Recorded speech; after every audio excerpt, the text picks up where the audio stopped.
E aí, pessoal do canal Carros com Diego, tudo bom com vocês? Aqui é o canal onde você aprende a respeito do veículo que você quer comprar, tá bom? A gente está aqui a bordo da novíssima Fiat Titano 2024 e a gente vai fazer um vídeo muito rico em detalhes a respeito da parte mecânica, a parte de manutenção, de onde vem esse motor 2.2, de onde vem esse câmbio automático de 6 marchas. Vocês vão conhecer vários detalhes muito curiosos deste carro, tá bom? Vamos lá.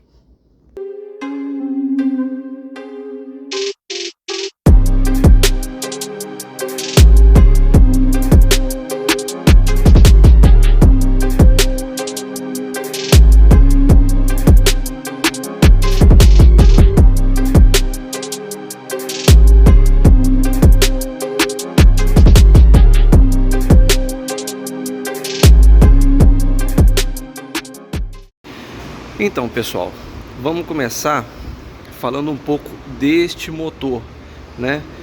A principal novidade para a Fiat Titano é esse motor 2.2 turbo diesel. E de onde vem esse motor, né? Vamos fazer um pulo no tempo, um salto no tempo aos anos 2000, na verdade ao ano 2000, quando é a introdução desse motor 2.2 turbo diesel pela PSA, que é a Peugeot, o ex-grupo Peugeot Citroën, que hoje já não existe mais. Hoje é tudo Stellantis, né? Peugeot, Citroën, Fiat, Jeep, Alfa Romeo, Maserati, enfim, tudo o mesmo grupo. Ram também. Então aqui nasce no ano 2000 esse motor 2.2 turbo diesel. Obviamente que não com todas as tecnologias e os avanços e as melhorias que ele apresenta nessa última versão, mas a base do motor é a mesma. É um motor da família DW, né? Esse aqui é o DW12, a versão 2.2, e ele equipou muitos carros. Eu fiz até uma colinha aqui para a gente ver todos os carros ou marcas que ele equipou. Olha só, esse motor já equipou Peugeot, Citroën, Ford Mondeo lá na Europa, né? Land Rover, o Freelander 2, Discovery Sport, a Range Rover Evoque, Mitsubishi Outlander, lá pro ano de 2006, 2007, usou esse motor. Até carros da Tata e da Mahindra lá na Índia usaram esse motor. Então, inclusive Jaguar XF de 2012 a 2015 usou esse motor. Na família Fiat, Peugeot e Citroën de veículos comerciais, ou seja, de carros para trabalho, esse motor começou a ser usado a partir de 2019 no trio, né? Citroën, né, Peugeot Boxer, acho que é Citroën Jumper e o Fiat Ducato. No Fiat Ducato brasileiro, entre aspas, né, vendido no Brasil, esse motor começou a ser vendido a partir de 2023. Então, a partir do ano passado, ele passou a usar esse motor 2.2. Então, o pessoal falando, esse é o motor da Ducato. É o motor da Ducato a partir do ano passado, porque até então a Ducato sempre usou um motor 2.3 da Iveco, tá? 2.3 turbo diesel da Iveco, e não era esse motor. De qualquer forma, esse motor ele não é nascido ontem, digamos assim. Ele é um motor já consagrado, digamos assim, e vem de longe.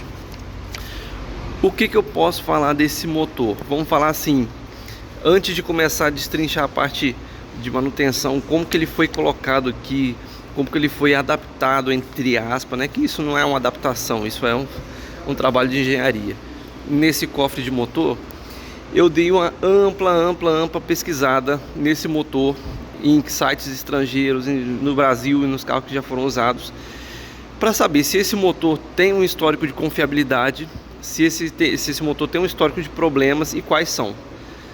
Uma grata surpresa foi que tanto fora do Brasil como no Brasil, onde esse motor foi utilizado, ele sempre foi muito confiável em se tratando de um motor, tá?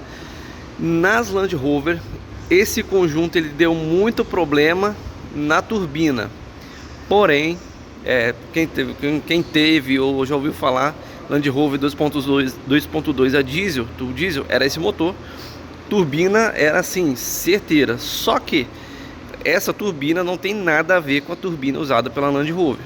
O bloco, o projeto do motor, o bloco, cabeçote, tudo o projeto é o mesmo, mas todos os periféricos eles são diferentes, como turbina, compressor do ar-condicionado, alternador, enfim, todos os periféricos são diferentes. Então não se aplica a este motor da Titano o problema crônico da Land Rover com turbina, tá bom? Então, resumindo, é um motor que, segundo todos os históricos que eu pesquisei, em sites gringos, em fóruns, em tudo quanto é lugar, esse é um motor que é extremamente confiável no sentido de durabilidade, de histórico de problemas de motor. Esse motor aqui não costuma ter, tá? É um motor muito confiável. Lembrando, tirando a turbina das Land Rovers, né? Então, até tirei a capa do motor aqui, né, pra gente ter uma visão melhor. Mas antes de falar do motor, vamos falar dos dois tipos de câmbio que a Fiat Titano pode ter, tá? Nesse caso aqui a gente está falando da versão Vulcano, e a Vulcano e a Ranch, ela tem só o câmbio automático como disponível, e a versão de entrada com câmbio manual de 6 marchas. A versão automática desse carro, tanto a Vulcano como a Ranch, eles têm um câmbio automático de 6 marchas de uma empresa belga chamada Punt, tá? Essa empresa da Bélgica, ela produz, obviamente, câmbios de todo tipo, tanto câmbio CVT, câmbio dupla embreagem, câmbio automático, para fornecer para diversos fabricantes pelo mundo, tá bom? Já a versão com câmbio manual desse carro aqui, o câmbio é produzido pela Getrag, tá? Uma marca famosíssima também. Por exemplo, a Ranger, o câmbio dela é fornecido pela Getrag, pelo menos o automático da Ranger. Para você ter uma ideia, o que eu consegui pesquisar rapidamente. Mas é isso, são câmbios fornecidos por terceiros, tá? Tanto o manual como o câmbio automático. Eu deixei aqui só apoiada a tampa de novo aqui, só para a gente ter uma visão geral dos pontos de manutenção, né? Então vamos lá. Vamos considerar dois tipos de manutenção. A manutenção normal, né, periódica, que é troca de óleo, de fluidos, e a única manutenção mais pesada prevista, que é a troca da correia dentada, né? Isso eu digo prevista porque eu tô falando assim, salvo algum problema, defeito, ou do motor, ou problema causado, enfim, que você tem que desmontar alguma outra peça a mais, tá? Então a parte de troca de óleo, a parte de abastecimento é aqui em cima, varetinha aqui para você medir o nível, muito fácil. Troca de filtro de ar, vocês viram o vídeo da Ranger V6 que eu reclamei que essas travinhas aqui eram de plástico. Aqui elas já são metálicas, ó. Você faz assim, uma mãozinha só você destrava, tá vendo? E ela sendo metálica, ela não vai quebrar, né? Com o tempo não vai ressecar por causa do calor, justamente até por estar perto da turbina. Aqui a parte de arrefecimento, temos o reservatório de expansão aqui, tá? A única coisa que eu não tô vendo facilmente aqui é a parte mostrando o nível mínimo e máximo, tá? Provavelmente deve estar aqui, ó. Isso aqui eu gostaria que fosse diferente. Aqui tá meio difícil de ver, até difícil até de focar. Mínimo e máximo. Seria bem melhor se fosse aqui, né? Aqui na frente ou aqui na lateral. Enfim, fica aí uma ressalva. E isso não é para quem fala assim. Hoje em dia todo mundo, se você fala bem de um carro, você é vendido, você ganha dinheiro, o Pix caiu, né? Rapaz, o pessoal viaja numa maionese eu vou te falar. Enfim, então vamos falar uns defeitos. Porque, gente, a maioria dos carros, os maiores defeitos você só conhece usando o carro no dia a dia, entendeu? Então, às vezes um carro é muito bom, você fala o que você vê, os defeitos, os pontos positivos do carro. Dificilmente um carro moderno hoje tem pontos tão negativos assim para você ver só olhando o carro assim, né? Sem ter contato ao longo do tempo. Então tá, a gente viu ali a parte do reservatório de expansão, a parte de filtro de ar, fácil. A parte de fluido de freio, muito fácil aqui em cima, do jeito que eu gosto, igual eu falei da Ranger. Aqui ó, com rosca, essa tampa com rosca, que aí eu consigo usar a máquina para fazer a troca e sangria do fluido de freio completo.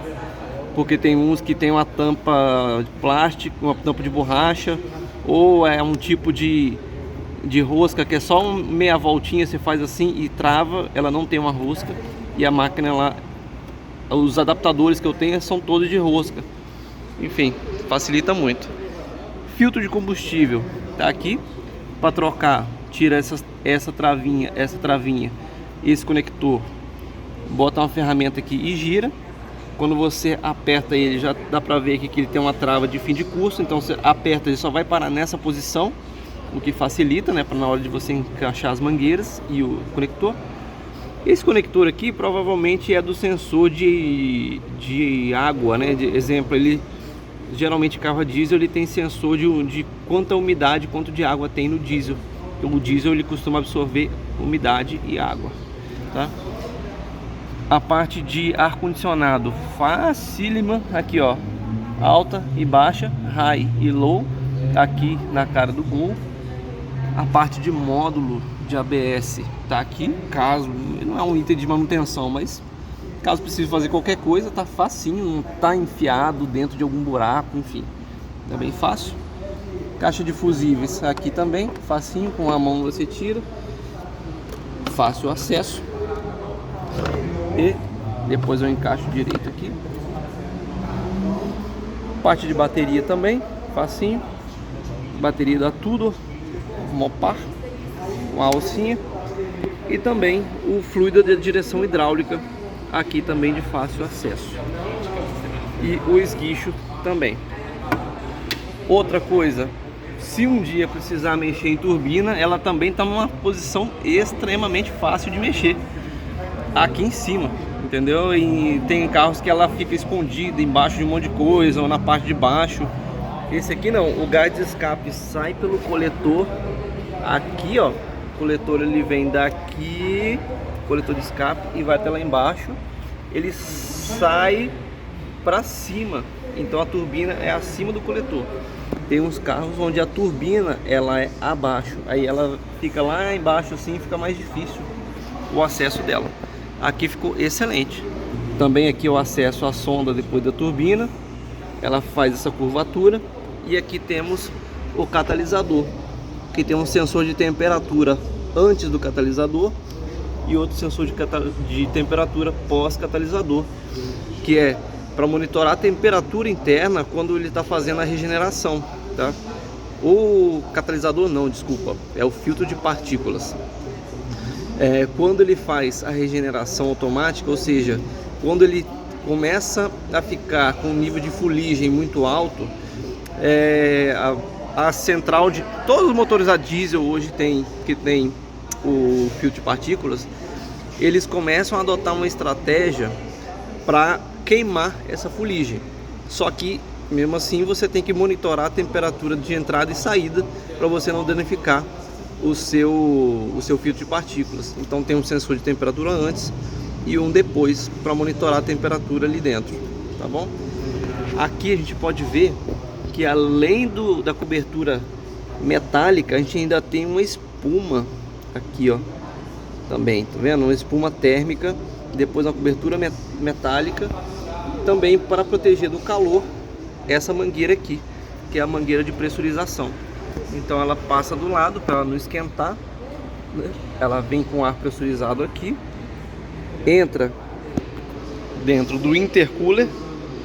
O intercooler é essa peça aqui, ó, que tá aqui na frente. O ar é resfriado, ele passa, sai do intercooler, passa aqui de novo e vai para admissão, tá?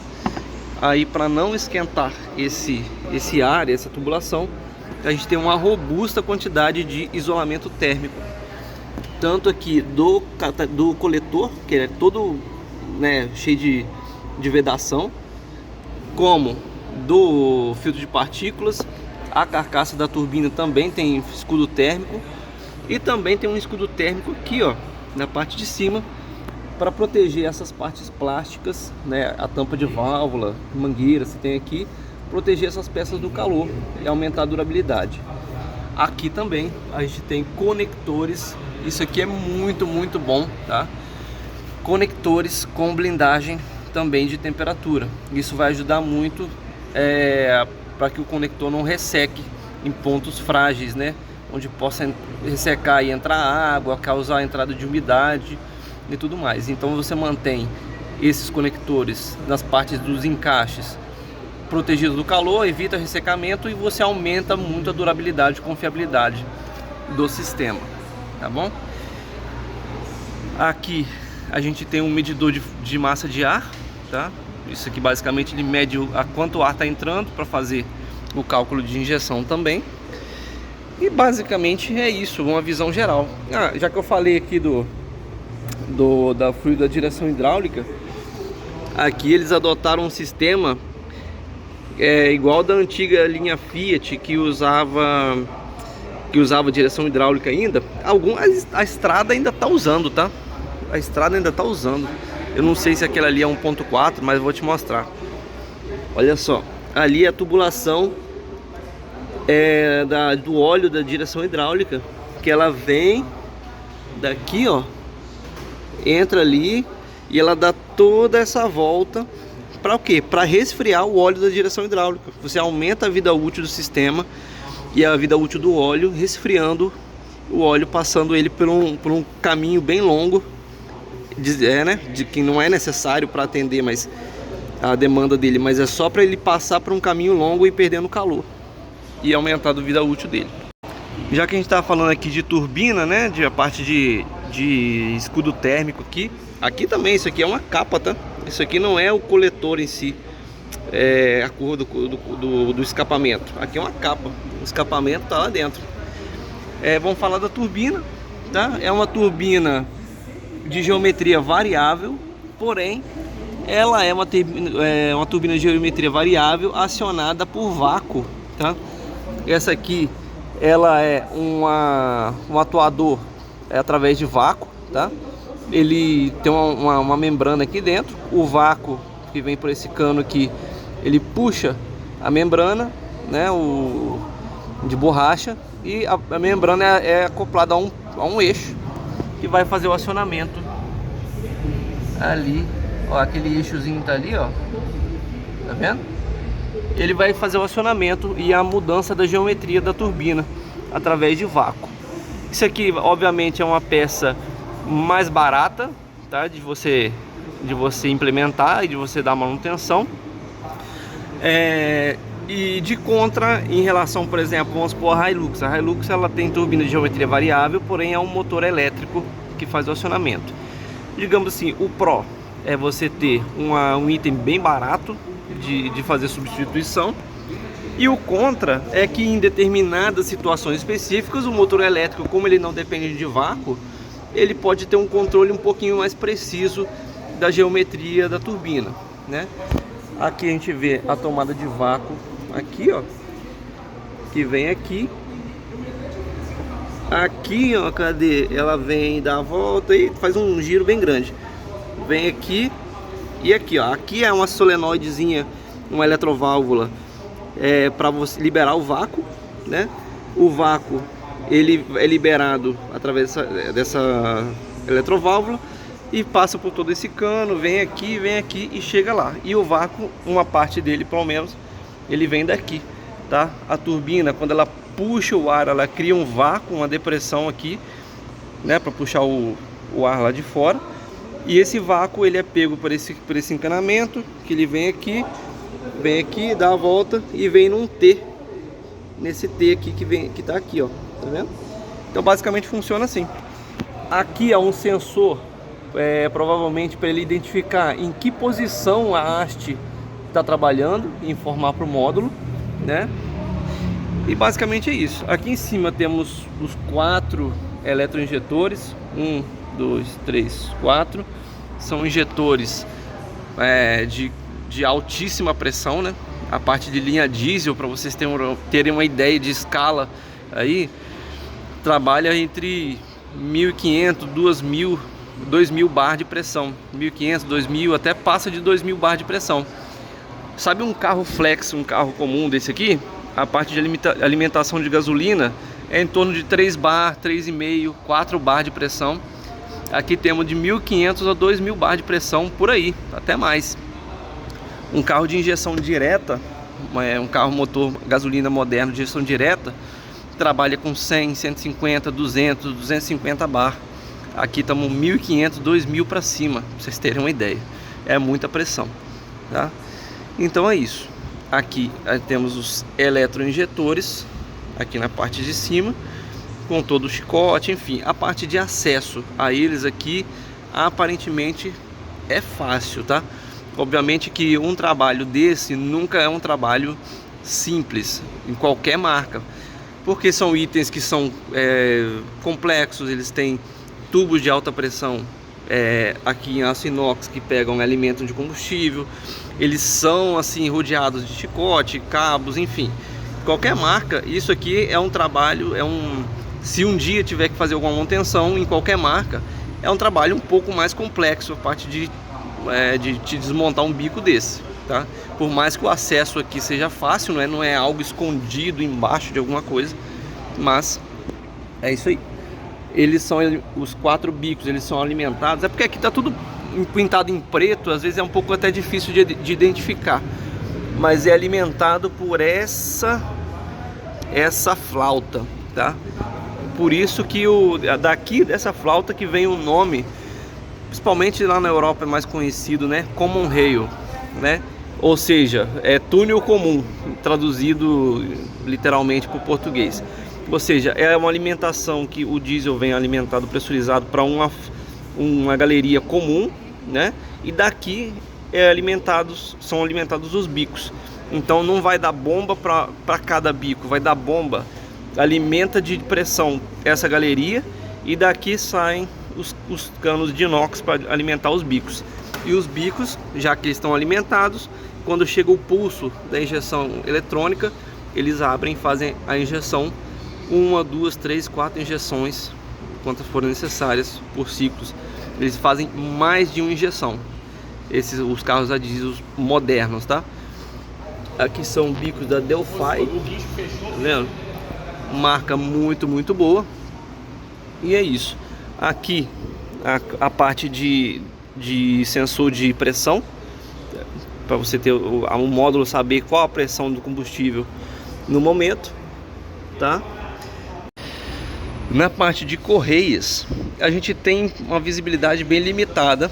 Por quê? Porque tudo aqui tá encapado, protegido, tá vendo? Só dá para ver o que a gente tem aqui, aqui bem no alto, o alternador do carro.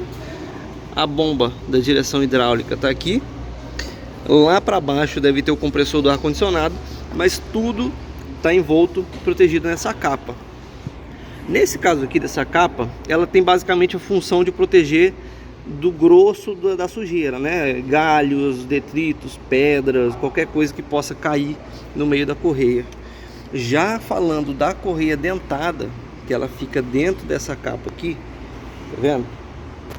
Dentro dessa capa, ela é selada completamente, para evitar ao máximo, né, obviamente, a entrada de poeira, de pó, de contaminantes dentro da correia. E como que eu sei que é selada? Porque ela é toda, ó, tem uma borrachinha ao longo de toda a circunferência aqui, ó. Tem uma vedação de borracha, tipo uma guarnição, tá vendo? Ao longo de toda a capa da correia tem uma vedação de borracha. Eu aposto com vocês que isso aqui foi a Fiat que implementou, tá? Como modificação na aplicação desse motor. porque obviamente esse é um carro que ele, na versão de entrada principalmente, ele é um carro que pode ser usado por empresas mineradoras, por, enfim, qualquer tipo de empresa que tenha um uso muito severo do carro, né? Em região com muita poeira, muito detrito, em fazenda, em campo, enfim. Então eles provavelmente, eu creio que eles que fizeram essa alteração aqui na capa para você vedar mais essa correia. Falando em correia dentada, qual é o prazo de troca dessa correia segundo o manual do carro? São 4 anos ou 80 mil quilômetros, o que ocorrer primeiro, tá? Basicamente é isso. O pró desse sistema aqui, nesse caso da aplicação da Titano, é que pelo que eu tô vendo aqui, ó, se vocês olharem junto comigo, cara, parece, lógico, eu nunca troquei uma correia desse carro aqui, nem de nenhum outro com esse motor. Mas para uma aplicação longitudinal com um cofre tão grande, me parece que tem muito espaço para trabalhar, tá? Eu já vi o processo de troca da correia desse carro aqui, eu pesquisei previamente, parece muito simples, tá? Ela tem 2 comandos de válvulas, são 16 válvulas, 4 válvulas por cilindro, só que somente o comando de escape é tocado pela correia. Aí do comando de escape tem uma corrente que faz acionamento do comando de admissão. Então basicamente é uma polia só que você tem que se preocupar aqui em cima. Ajuda muito na parte de fasagem também. Você fazer o sincronismo do motor, geralmente quando é uma polia só é mais fácil, tá? Então basicamente aqui, se eu tivesse que trocar a correia dentada, eu teria que tirar essa capa plástica, que ela é presa por uns parafusos que aparentemente é simples de tirar, ó. Um parafusinho aqui, outro parafuso ali, enfim, deve ter alguns parafusos para você tirar. Obviamente que com o carro no elevador ainda é muito mais fácil, porque é só tirar esse protetorzinho de cárter que tem aqui embaixo, ó. Ele é parafusado, dá pra ver o parafusinho ali, ó. Então você tem acesso à parte de baixo dessas capas. Aparentemente eu diria que parece ser fácil, tá? Tira essa capa das correias de acessórios, tira a correia de acessórios, como qualquer carro, para tirar a polia de baixo e depois tirar essas capas que também são todas parafusadas. Aqui, ó, parafuso, enfim, é toda parafusada, ó, parafuso. Basicamente aqui é isso, 1, 2 parafusos, 3, 4 e deve ter mais parafuso ali embaixo. Então você retira essa capa e tem acesso à correia e bomba d'água. A bomba d'água desse carro aqui é tocada pela correia dentada e fica aqui dentro, a polia da bomba d'água. E basicamente é isso. Me parece por mais que o prazo não seja tão grande, me parece que seja um acesso bem fácil para você trocar, né? Se vocês olharem o vídeo que eu fiz da Ranger V6, a correia dela, como é um motor V6 também, é outra categoria de potência, motor, torque, motor, beleza. Mas além de ter as duas bancadas, tem uma correia com mais voltas, tem mais coisa passando na frente das capas da correia na Ranger do que nesse carro aqui. Então nesse carro aqui, isso aqui não precisa mexer. Eu precisaria só tirar essa capa, tirar a polia, tirar a capa, igual um carro, vamos supor, um Fire, um EA111, um motor, um GM 1.4, 1.0, acho que é isso aqui. A única coisa que esses carros outros não tem é essa capa para tirar. Mas em qualquer outro carro simples com correia dentada, você tem que tirar a correia de acessórios, você tem que tirar a polia embaixo, tirar a capa da correia e trocar a correia. Aqui me parece bem simples o processo, tá? Assim, se eu tivesse que apostar na simplicidade, eu apostaria. Temos uns parafusos aqui. Esses parafusos eles são só para tampar o buraco da rosca aqui, tá? Esse motor aqui tem aplicação também em carros com motor transversal, aonde essa parte aqui fica na lateral e o coxinho do motor fica na lateral. Então nos carros com motor transversal, o coxinho do motor ele é parafusado nesses 3 parafusos aqui. Por isso que eles estão ali, tá bom? O que mais que eu posso dizer desse motor na parte de manutenção? Assim, o acesso a tudo que tem aqui, ele é bem fácil, é bem espaçoso para você fazer as manutenções, tá vendo? O acesso às coisas, a manutenção corriqueira. Assim como a Ranger, esse carro tem um eletroventilador separado do motor, é um eletroventilador elétrico, eletroventilador elétrico, né? Não é aquela ventoinha, por exemplo, a Hilux, geralmente as japonesas, né? Hilux, a L200, eu sei que tem o ventilador ligado no eixo do motor, só que é uma hélice viscosa, né? Ela não funciona com outro parâmetro, ela não é 100% ligada fisicamente ao motor, mas ela só funciona em determinadas condições. Mas esse aqui não tem nada para dificultar, tá vendo? Como o eletroventilador ele é separado, aqui as capas elas ficam livres, não tem hélice para desmontar, não tem nada, fica bem mais fácil. Só dando uma pinceladazinha rápida em alguns dados interessantes desse carro aqui, tá? Vou colocar a capinha aqui mais ou menos de volta, depois eu ajeito ela, tá? Esse motor produz 180 cavalos de potência e 40,8 kg de torque na versão com câmbio automático. Na versão com câmbio manual da Getrag, o torque cai, se não me engano, para 37 kg e alguma coisa, por limitação do câmbio, tá? Não pelo motor. O câmbio ele deve ter um limite de 38 kg, eles deixaram com 37 alguma coisa para ter uma margem, tá? Capacidade de imersão em água 60 centímetros. A gente vê que é um carro bem alto, tá? Ele é bem alto mesmo. 60 centímetros aqui deve dar até em cima daqui da roda, mais ou menos, tá? Pra vocês terem uma ideia, deve dar até aqui. Eu esqueci de trazer a trena, mas deve ser uma imersão até esse ponto, até 10 km por hora. Então a gente vê até onde a água vai poder chegar, mais ou menos aqui, até 10 km por hora. Para quem não sabe, toda a capacidade de imersão ela tem um limite de velocidade também. Você não pode entrar 40, 30, 20, 30, 40, 50 por hora dentro da água, porque senão ela vai entrando com tudo e vai entrando onde não deve. Falar em admissão, eu esqueci de citar uma coisa. Para quem fica preocupado, por exemplo, com de onde que é a aspiração de ar do motor, ele é uma aspiração lateral. Deixa eu ver se dá para mostrar aqui alguma coisa. Deixa eu ligar a lampadinha aqui, ó. Tá vendo? Ele pega o ar dentro do paralama, lá dentro, que não dá pra ver aqui, obviamente, tá? Mas é aqui dentro. Ou seja, fica protegido por poeira, ingestão de água, fica bem mais difícil. Esse sistema aqui é o mesmo da Hilux, que eu me lembro agora de cabeça. Pode ser que outra tenha esse mesmo sistema, mas a Hilux também pega a admissão aqui dentro do paralama.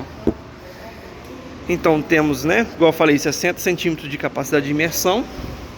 E uma coisa curiosa da Titano é que em largura ela é a caminhonete mais larga do segmento. Ela é bastante larga, tá? Pra vocês terem uma ideia, ela tem 1,96 m de largura, sem os espelhos, tá? 1,96 m. A segunda mais larga é a Amarok, com 1,95 m, 1 centímetro de diferença. Depois vem a Ranger com 1,92 m, a nova Ranger, né? Depois a Hilux tem 1,83 m de largura, ela é bem mais estreita. E a L200 1,82 m, é a mais estreita de todas. Então entre a Hilux 1,83 e essa Titano 1,96 tem mais de 10 centímetros, tem 13 centímetros de diferença na largura dos carros, tá?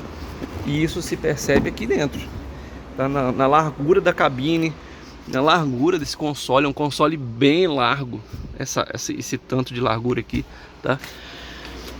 É a mais larga, e depois vem a Amarok, que a Amarok também é bem larga, é uma caminhonete bem larga, tá? A largura aqui, e obviamente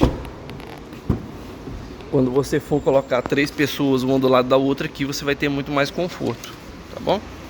Ainda falando aqui da parte técnica, vamos fazer antes de falar do interior e um pouquinho da parte interna ali, vamos dar uma pincelada aqui última na suspensão e tração, tá?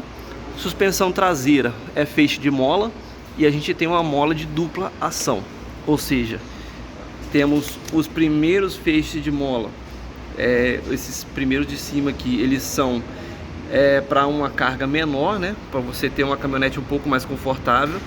Quando você adiciona peso, aí vai assentar em cima dessa borracha aqui, essa borracha vai assentar aqui em cima, então vai enrijecer todo o conjunto, adicionando mais uma lâmina e diminuindo pela metade o ponto de flexão dessas lâminas do feixe de mola, entendeu? Então com peso ela vai arriar, esse pratinho de borracha vai bater ali em cima e vai causar um segundo estágio da suspensão para ela andar carregada, tá? Obviamente tem uma borrachinha ali para não ficar batendo, não fazer barulho. Bom, o step aqui é igual aos outros pneus, a única coisa que é a roda de ferro, não é de liga leve, tá? Com relação à tração, vamos dar uma olhada aqui, ó. Tração ali o diferencial traseiro, o eixo, e aqui vai até a caixa de transferência aqui atrás, atuada eletronicamente, obviamente. Aqui temos os catalisadores, abafador, enfim. Falando de tração, a gente tem aqui também a manoplinha eletrônica, né? Como todas as caminhonetes atualmente, elas são assim. Não existe mais igual era a Hilux, que tinha aquela Hilux L200 antiga, tinha aquela alavanquinha da tração aqui na lateral. É tudo eletrônico. E temos o modo tração traseira, tração 4x4 para velocidade mais alta, você aperta e gira, e 4x4 com reduzida. Temos também bloqueio do diferencial traseiro através dessa tecla, muito útil em situações de fora de estrada mais pesado. Então, fora de estrada mais pesado, aperta, coloca reduzida 4x4, bloqueio o diferencial traseiro. Lembrando, só com piso de baixa aderência você pode fazer essa configuração, tá? Senão você anda no 4 high e você tem uma melhor tração, né? E podendo assim andar num piso um pouco menos escorregadio. Aqui vamos dar uma olhadinha rápida na caçamba, tá? Rapaz, é bem grande, tá, a caçamba? É grande mesmo, enorme. Se eu não me engano, são mais de 1.200 litros de capacidade, né? De volume, e 1.020 quilos a capacidade de carga desse carro. Então é mais de 1 tonelada de carga que ele aguenta aqui. Aqui, ó, temos a capota marítima. Eu achei que só faltou uma iluminaçãozinha aqui em LED, ou qualquer iluminação que tenha. Mas tem uma tomadinha 12 volts ali para iluminar. Só que aqui, ó, quando a gente está sem a capota, a gente tem uma iluminação lá em cima, uma iluminação de caçamba aqui e aqui na ponta, ao lado da terceira luz de freio. É um farolzinho que ilumina a área de carga. Aqui vamos dar uma pincelada na parte interna, né, da caminhonete. Essa aqui é a versão Vulcano, é a intermediária, automática. E cara, assim, eu posso dizer o seguinte, me surpreendeu positivamente, tá? Não que seja uma caminhonete de luxo, uma RAM da vida, mas assim, a parte de desenho, acabamento, materiais, os encaixes, assim, eu gostei bastante, tá, do que eu vi. Obviamente ela não tem alguns detalhes cromados igual a top de linha, enfim, mas é isso. O couro do volante, ó, é um couro de boa qualidade, tá vendo que ele é suave ao toque, assim, um couro legal. Enfim, aqui a personalização com o logo da Fiat ficou legal. No geral, é uma caminhonete bem montada, com um design legal, um espaço interno bom. Os bancos são relativamente bonitos, enfim, é uma caminhonete ajeitada, digamos assim, né? Ela passa uma boa impressão. A parte de comando de ar-condicionado nessa aqui é manual, né? Tá vendo? Mas os botões são eletrônicos. Isso aqui é um botão eletrônico, mas não tem um ar-condicionado automático digital nessa versão. Na versão topo tem.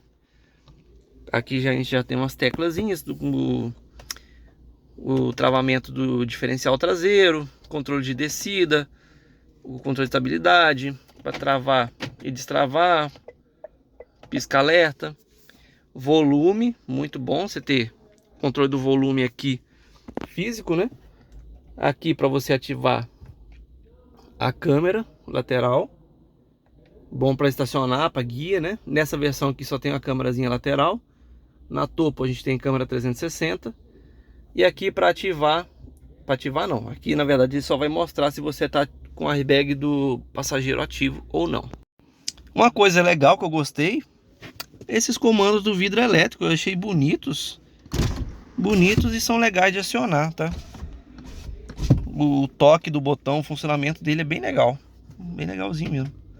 Aqui a trava, modelo diferente, tá vendo? Tem aqui e aqui para o passageiro também. E basicamente é isso. As alças clássicas de picape, né? Porque é um carro bem alto para você subir, né? Você agarrar ali e subir, te ajudar a subir na caminhonete. E aqui um painel de instrumentos, temperatura do líquido de arrefecimento, nível de combustível, conta-giros ao contrário, velocímetro normal e aqui uma pequena tela com alguma série de informações de computador de bordo. Aqui a gente tem uma central multimídia. Tá, essa central multimídia, a única coisa que eu não gostei muito dela é algumas partes dos gráficos. Exemplo, essa parte inicial aqui, ela, digamos assim, não tem muito a identidade da Fiat, digamos assim, né? Mas quando você entra dentro de configurações de veículo, aí sim, ela fica bem legal, fica bem mais moderna, né? Com todos os gráficos, ilustrações, enfim. É só aquela página inicial mesmo ali que eu não gostei. Mas não é que eu não gostei. Achei que ficou meio simplório em relação ao resto de configurações. Mas isso aí é opinião minha, pessoal, gosto pessoal.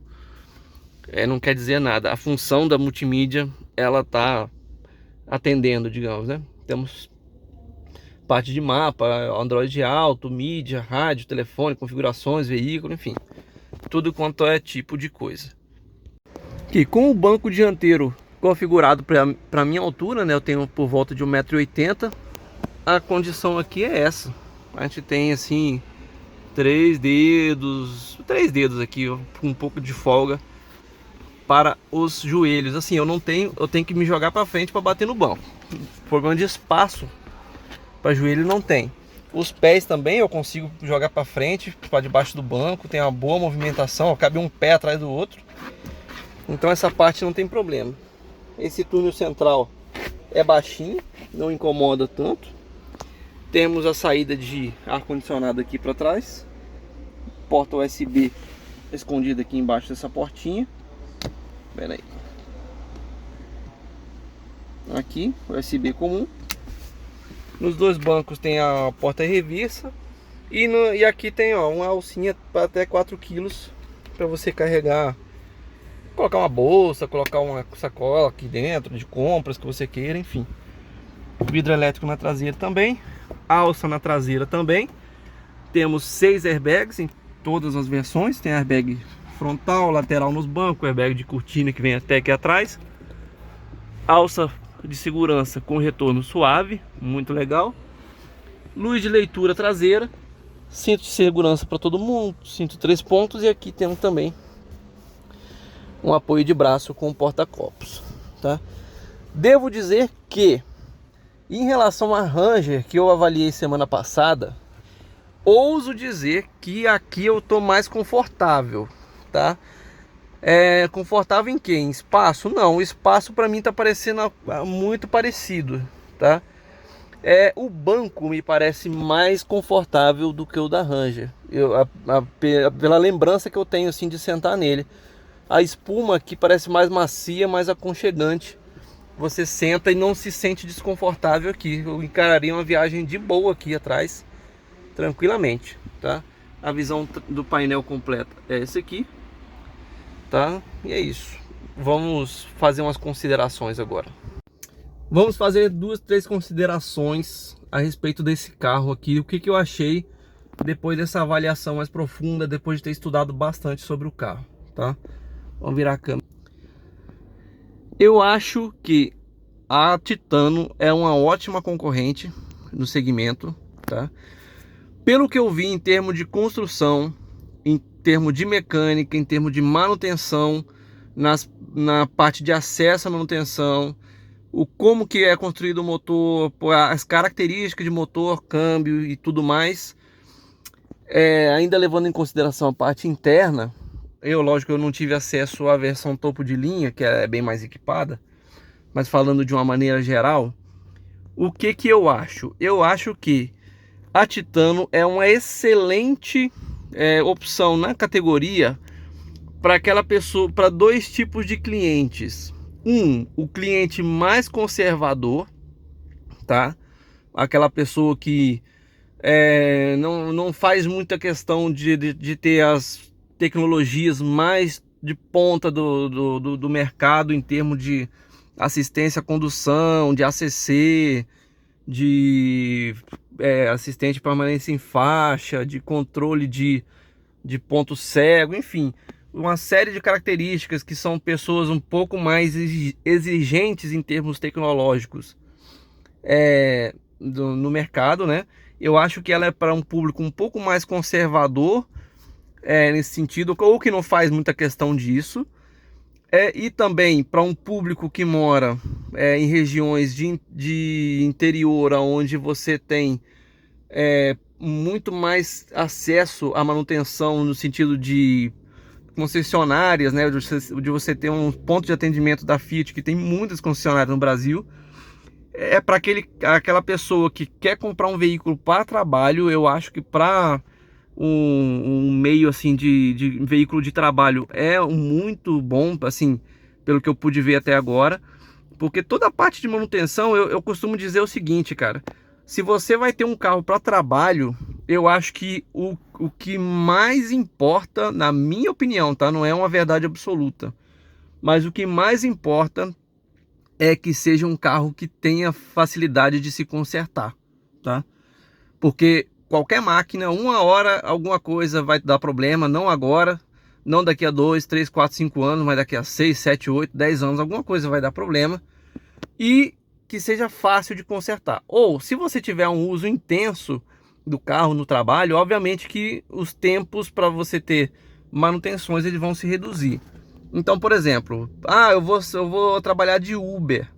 Para mim, minha opinião, vale mais a pena você ter um carro com um motor um pouco mais antigo, um Onix 1.4, um carro com motor Fire 1.0, 1.4, um carro com ali já um pouco mais de ressalva, com EA 111.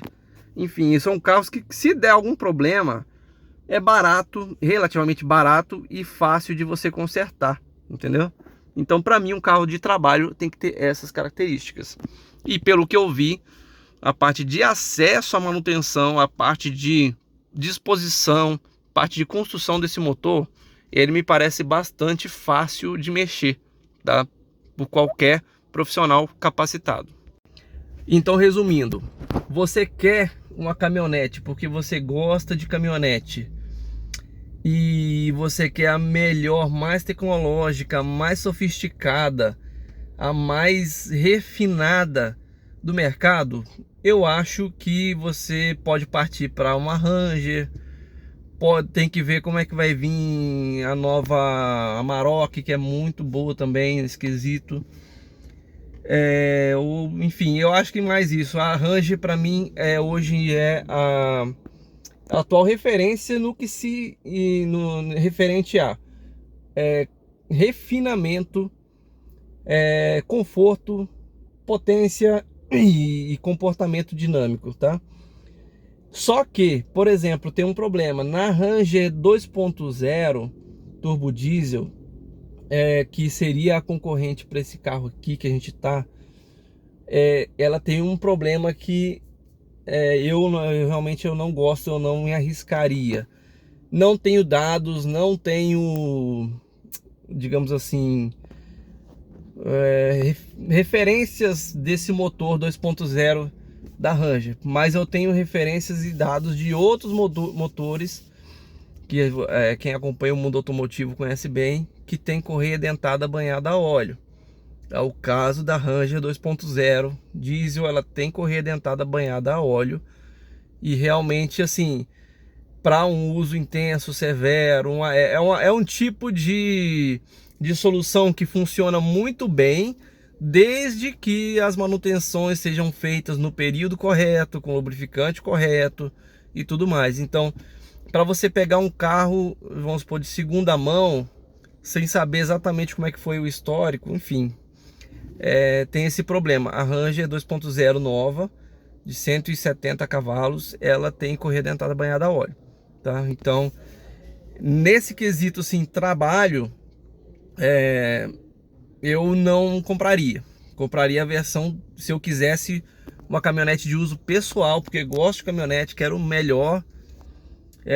Eventualmente carrega algum peso, alguma coisa assim, eu iria na V6, tá? Agora falando desse carro aqui, vamos virar de novo para não ficar mostrando só minha cara.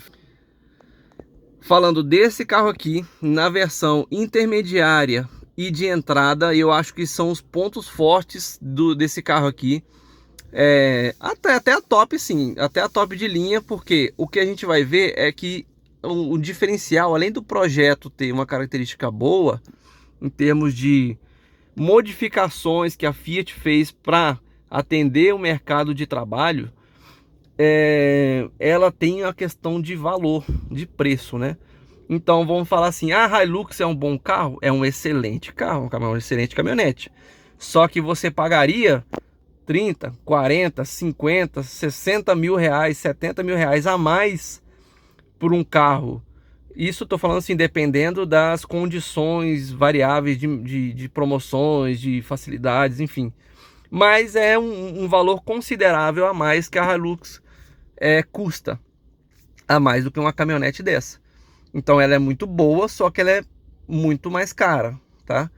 Essa aqui eu creio que seja uma caminhonete que, para uso severo, para uso em trabalho, para uso no campo e tudo mais, para dar manutenção, por causa da rede Fiat de concessionários que é enorme, eu acho que devido à diferença de preço, que veio com um preço bem competitivo, eu acho que vale mais a pena. Se eu tivesse uma empresa, se eu tivesse uma fazenda, se eu tivesse que comprar uma caminhonete para colocar na frota ou para trabalho, essa seria a minha escolha. Porque pela diferença de preço, eu pego uma diferença de 30, 40, 50 mil, boto uma aplicação aí, cara, sai fácil a manutenção do carro durante o ano só de rendimentos, entendeu? A diferença de preço de uma para outra. Então, para mim, é esse o veredito. A versão top de linha, a Range, né? Eu acho que ela é bem mais equipada, bem mais vistosa, né? Só que eu acho que ela não, até porque não compete em preço também, ela não compete com as versões top de linha das outras caminhonetes. Tanto é que ela custa 260 mil e as outras custam para mais de 300, 320, 330, 340 mil reais, né? Então, assim, se você quer uma caminhonete mais vistosa, mais top de linha, com visual melhor, a Range também serve. Só que se você não fizer questão de tudo que eu te falei, dos melhores, mais avançados sistemas de alerta de colisão, de ACC, de correção de faixa, a parte de motor, né? Tem um motor VC de 250 cavalos, a Ranger, câmbio de 10 marchas, a parte eletrônica e de refinamento ao rodar, né? Ela cobra muito mais por isso, né? Então eu acho que são meio que escolhas bem distintas. Então até a Range ela se defende bem no quesito preço. Ela não tem algumas dos refinamentos, mas também ela é muito mais barata, tá joia? E o vídeo vai ficando por aqui. Eu peço desculpa se ele ficou muito longo, mas tinha muita coisa para falar. É um produto totalmente novo.